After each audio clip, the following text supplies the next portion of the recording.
today's Legal on 4, no doubt you've heard of a trust, but there are also a special need trust known as a pooled trust. It's a relatively new tool designed to protect eligibility for public assistance programs for people with significant long-term health and financial needs.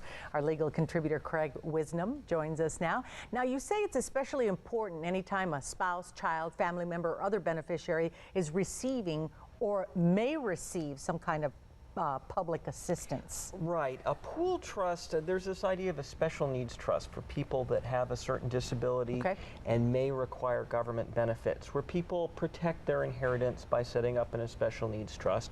There's also people who might be receiving a benefit and have a disability who receive compensation in a lawsuit or some sort of inheritance where they don't want to lose all the benefits that they require, and so they have to set up what we call a special needs trust for themselves through a court or something like that that will protect their eligibility and not immediately disqualify them.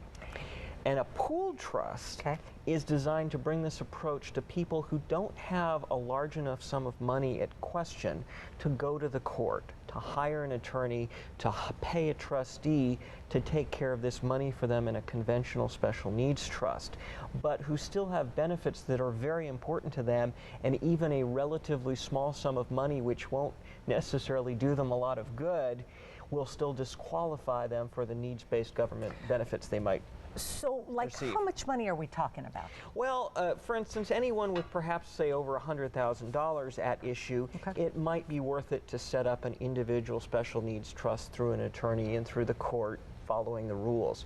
But if someone, receives a $10,000 inheritance or a $30,000 lawsuit, that's something that's going to be difficult to justify going to court, hiring an attorney, paying someone to take care of the trust for them. And a charity instead can set up this pooled trust, which is basically a collaboration of those smaller trusts for people who need them. Does the person contribute to that pooled trust? Yes, they put their money in, and it's almost like rather than setting up their own separate trust, they have a little account with a charity that's running this pooled trust. And that determines how much money they have. And when they pass away, if there's money left, the government may be entitled to get all or some of that paid back to them. Now, does every state have this opportunity for a pooled trust? Every state does have a charity, at least one charity that runs this type of pooled trust. In Tucson, for instance, the one we have is with Jewish Family and Children's Service of Southern Arizona.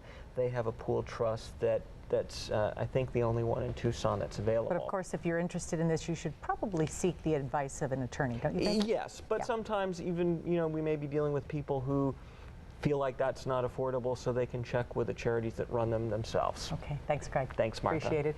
Boys who